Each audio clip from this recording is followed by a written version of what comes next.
বিএনপির লোকজনদেরকে বলতেছি, যদি আপনারা আপনাদের ধর্ম বিশ্বাস আওয়ামী লীগের আলোকে সাজিয়ে থাকেন, আপনারাও যদি মনে করে থাকেন যে হ্যাঁ, যে ইসলাম রাজনীতির সঙ্গে ইসলামের সম্পর্ক থাকা ঠিক না, এই কথা যদি আপনারা মনে করে থাকেন, তাহলে আওয়ামী লীগ আর বিএনপির মধ্যে কোনো পার্থক্য নাই।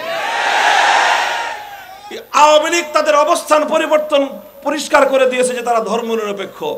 বিএনপি আলাদেরকে বলবো, যদি আপনারা আপনাদের অবস্থান পরিষ্কার করার মতো সাহস রাখেন তো বলেন যে না, রাজনীতির সঙ্গে ইসলামের কোনো সম্পর্ক নাই, রাষ্ট্রের সঙ্গে ইসলামের সম্পর্ক থাকতে পারবে না। এই কথা যেদিন বলবেন সেদিনও আপনাদের ব্যাপারে আমাদের একই বক্তব্য হবে, আওয়ামী লীগের ব্যাপারে আমাদের যে বক্তব্য। বোঝা দরকার না, আপনারা ৭২-এর সংবিধানের পক্ষে বলতে পারেন না। ৭২-এর সংবিধান মুক্তিযুদ্ধের চেতনার সংবিধান না। আপনারা যদি মুক্তিযুদ্ধের পক্ষের শক্তি হয়ে থাকেন, সর্বপ্রথম ৭২-এর গাদ্দারির বিরুদ্ধে আপনাদেরকে কথা বলতে হবে। ৭২-এর সংবিধান ছিল ৭১-এর মুক্তিযুদ্ধের সঙ্গে গাদ্দারি, ৭১-এর মুক্তিযুদ্ধের সঙ্গে বিশ্বাসঘাতকতা। এইভাবে ৭২ সালে যেই সংবিধান হলো, সেই সংবিধানের মৌলচার নীতি জাতীয়তাবাদ, ধর্মনিরপেক্ষতাবাদ, গণতন্ত্র, সমাজতন্ত্র হুবহু ভারতের সংবিধানের মূলনীতিগুলো দিয়ে বাংলাদেশে ভারতের একটি অঙ্গরাজ্য, বাংলাদেশের সংবিধানকে ভারতের সংবিধানের পরিশিষ্ট বানায় দেওয়া দিয়ে বাংলাদেশকে ভারতের কররাজ্যে পরিণত করা হয়েছিল।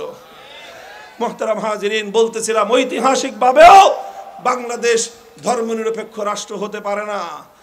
কারণ ৪৭-এ যে ভাগ হয়েছে, যারা ধর্মনিরপেক্ষ তাদের ভাগে ভারত পড়েছে।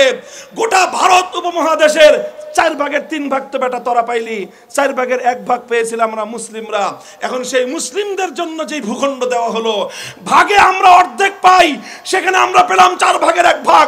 সেই ৪ ভাগের ১ ভাগে আমরা স্বাধীনভাবে আল্লাহর দ্বীন কায়েম করব, আমরা স্বাধীনভাবে আল্লাহর দ্বীন নিয়ে বেঁচে থাকব। তোমাদের যদি আল্লাহর দ্বীন নিয়ে আল্লাহর কোরআনী শাসনে থাকতে মনে না চায়, তোমাদের জন্য সীমান্ত খোলা আছে, নেত্রীর মতো ধর্মনিরপেক্ষ ভারতে চলে যাও।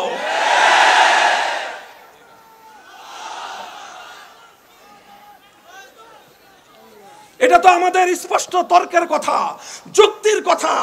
আরে ভাই, 2 ভাই জমিন ভাগ করে নিল, 1 ভাই জিতলো, 2 ভাই সমান হিস্সা পায়। সেখানে 1 ভাই 4 কাঠার মধ্যে 3 কাঠা নিয়ে আরেক ভাইকে 1 কাঠা জমি দিল। ভাগের সময়ও ঠকাইলা, ভাগের সময় বঞ্চিত করলা, ভাগের সময় বৈষম্য করলা। যেই 1 কাঠা আমরা পেয়েছিলাম, এখন আবার সেই 1 কাঠা থেকেও তোমরা টানাটানি করো।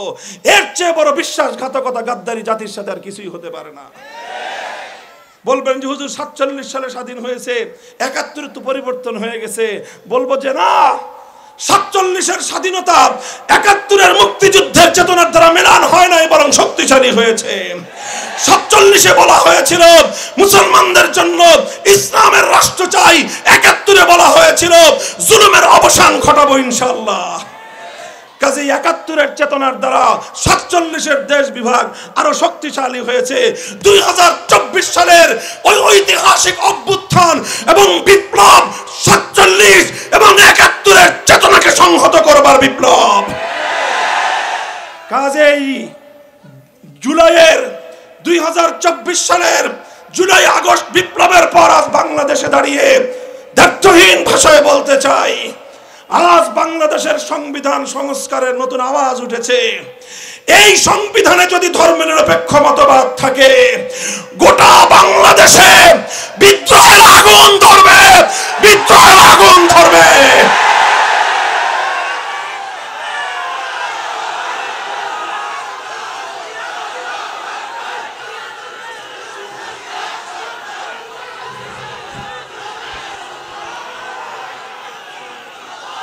ধর্মনিরপেক্ষ মতবাদ ভারত থেকে পাচারকৃত মতবাদ। ভারতীয় আধিপত্যবাদকে রুখতে চাইলে ভারতীয় মাল, ধর্মনিরপেক্ষ মতবাদ দিল্লিতে পাঠিয়ে দিতে হবে। ভারতের সেবাদাসী বাংলাদেশে তার জায়গা হয় নাই, ভারতের মূলনীতি বাংলাদেশে তার জায়গা হতে পারে না।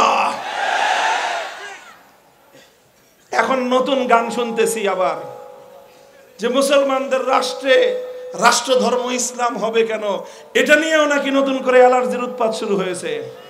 যদি কারো অ্যালার্জির চুলকানি থাকে, তাড়াতাড়ি সমাধান করেন, চিকিৎসা করেন। বলবেন কি চিকিৎসা?